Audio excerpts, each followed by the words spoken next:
Hey, this is Davin with Hagerty and our Redline Rebuild updates, and we're back at the shop here. And last time we walked through the shop, gave you a tour, and we said, hey, leave your comments and questions regarding the shop and the projects, and you did. Fantastic, thank you very much. And I thought I'd start right here at the bathroom. There was a question whether we had a bathroom. Yes, we do, and it's extremely functional.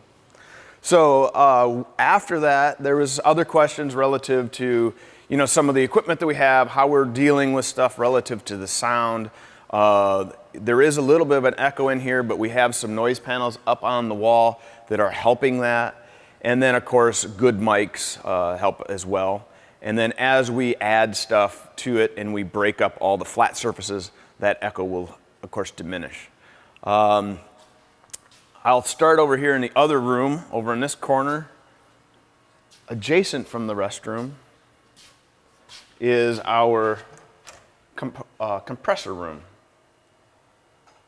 And so what we have in here is a very nice Ingersoll Rand with a dryer and everything built in. It is a screw compressor, so not a piston style where you're basically thumping and beating on the concrete and transferring all that noise into the room through the foundation. So this screw compressor does not have that motion, it's just a rotation. So you do not get all that noise transferred out. The biggest thing you will ever probably hear is the auto water dump that goes outside.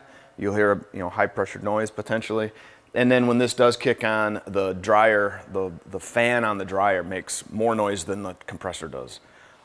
These are really nice units and really not all that expensive. Obviously a little overkill for a home shop, but for a shop for what we're doing, works very well.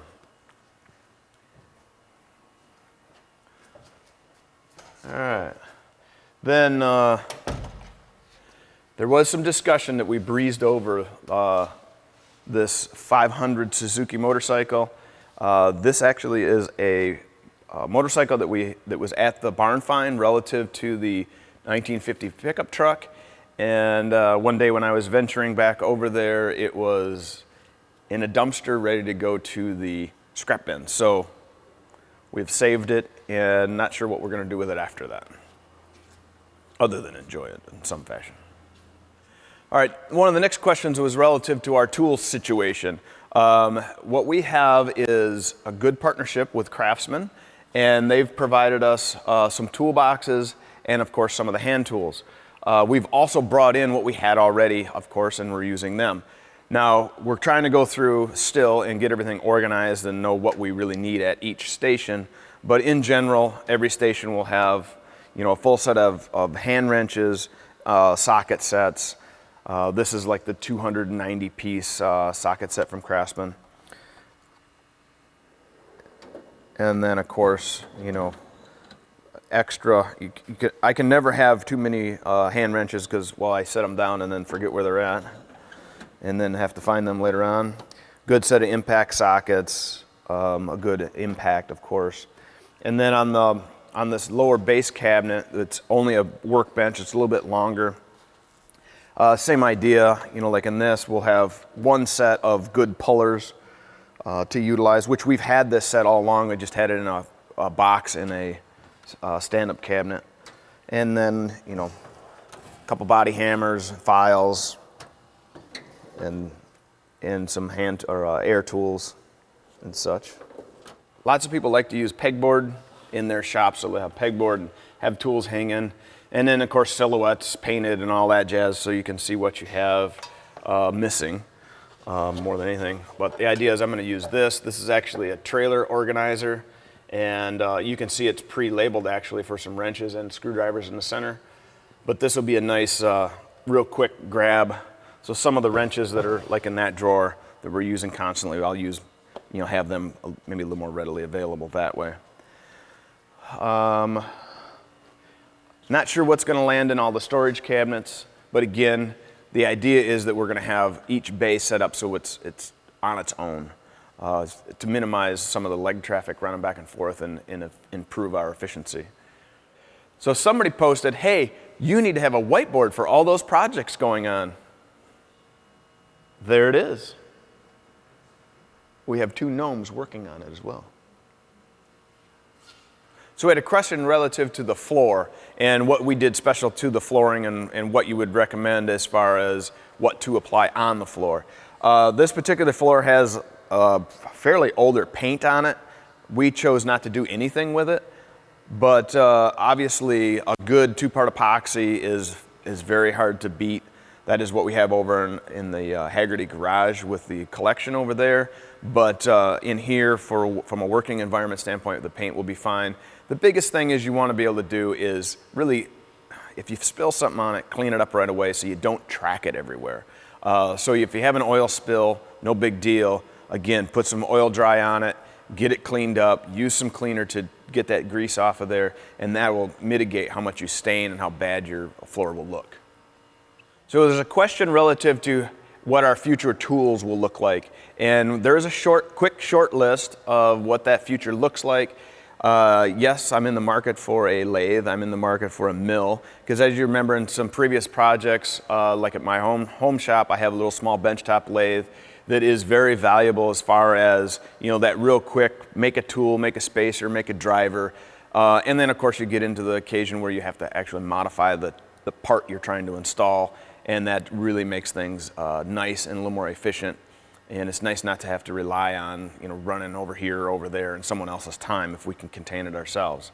And then also I'm looking at doing not to do a full-blown paint booth like the, a downdraft and have all the, where a car can roll into it, but more like a small 4x4 booth that we can have a downdraft system in it, but at least just spray like small parts in it. So have a little rotisserie in it, and a carousel type deal where you can, put a part in there, spray bomb it, and let it dry, and then install it. But it at least to contain the overspray. It really would be the only point of that.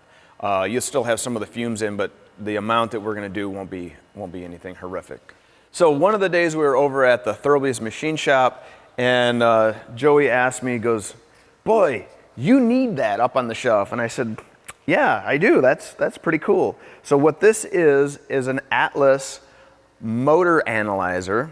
Yes, I did say motor and not engine because that is exactly what the tag says on the back. There's always a discrepancy of whether an internal combustion engine is an engine or a motor, and that versus an electrical. So we'll just leave her there. That's a debate for many beers.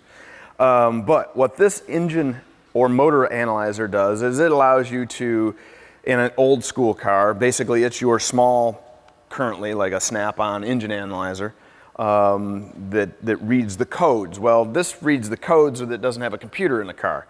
So this is an oscilloscope at the end of the day, and you can check vacuum. You have your RPM. You have voltage of the system, and really what it does, it truly allows you to go through each cylinder and understand what that cylinder's doing, and fine-tune the engine running aspect of things.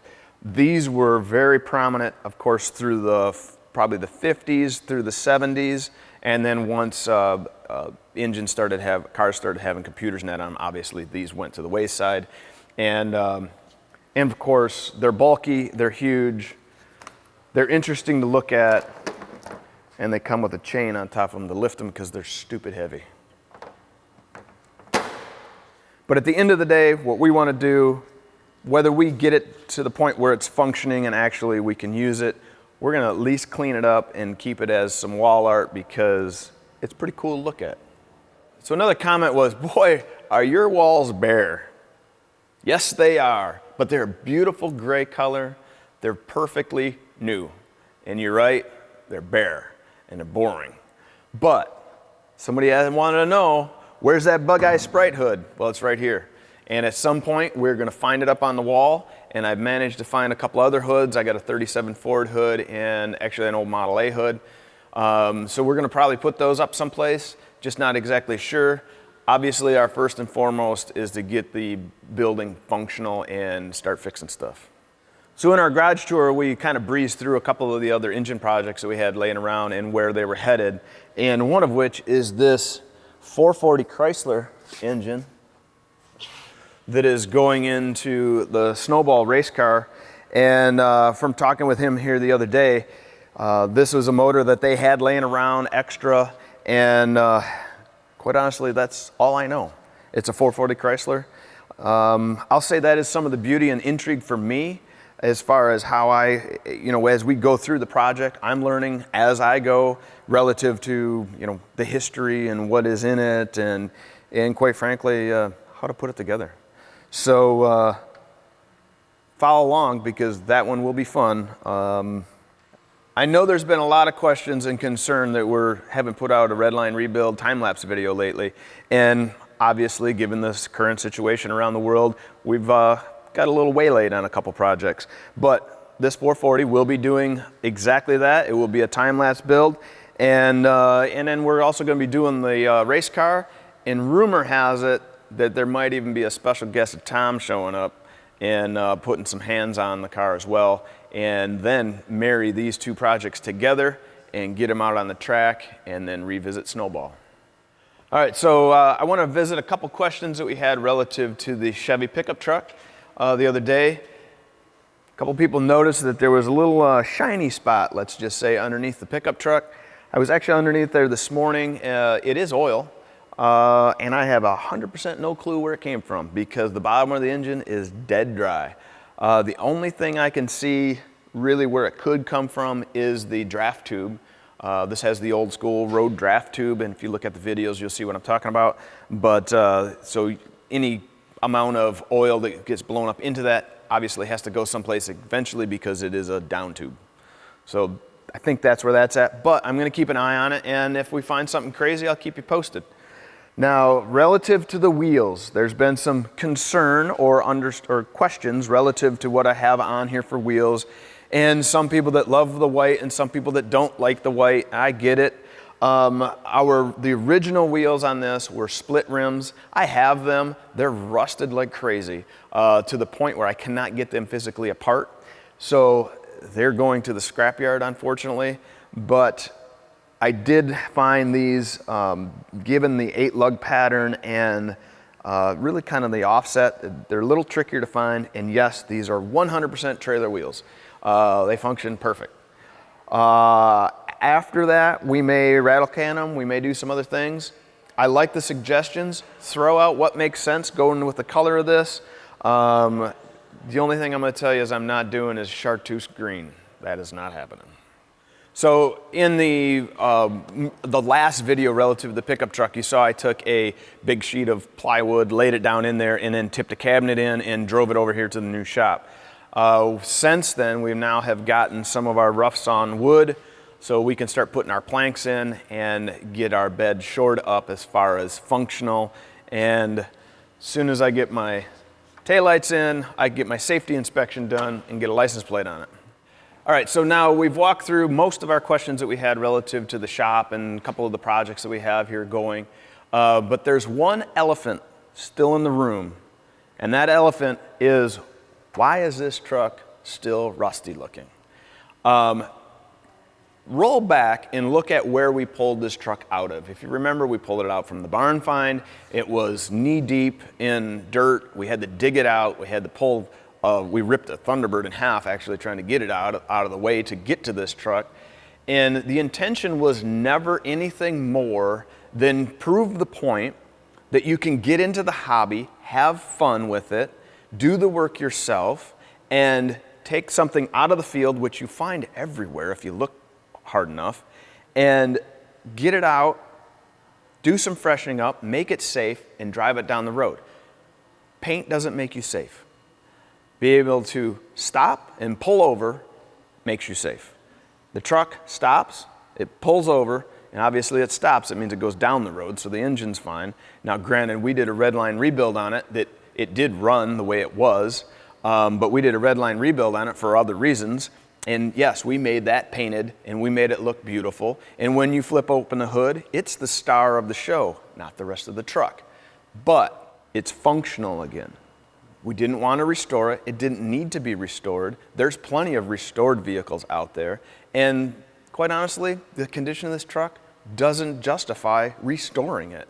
At at best case scenario in a restoration world, this is about a 10% parts truck.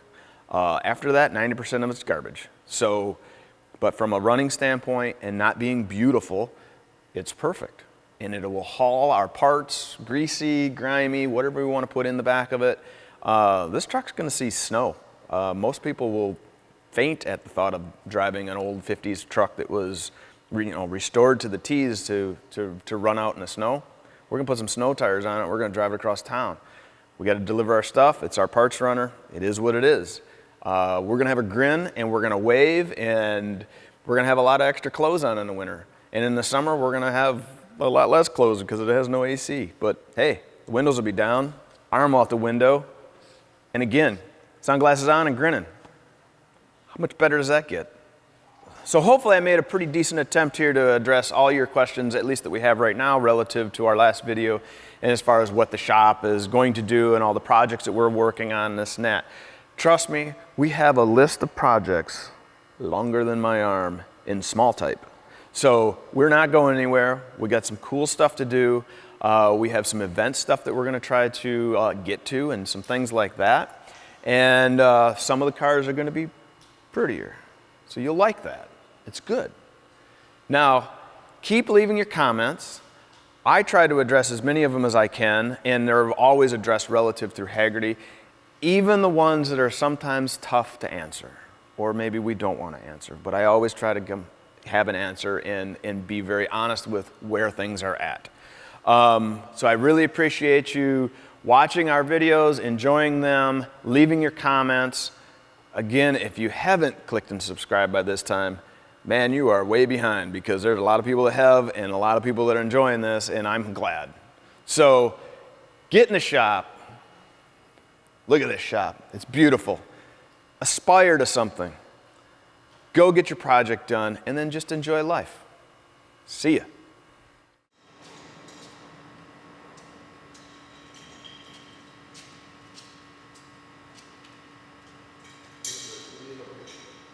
Yeah, man.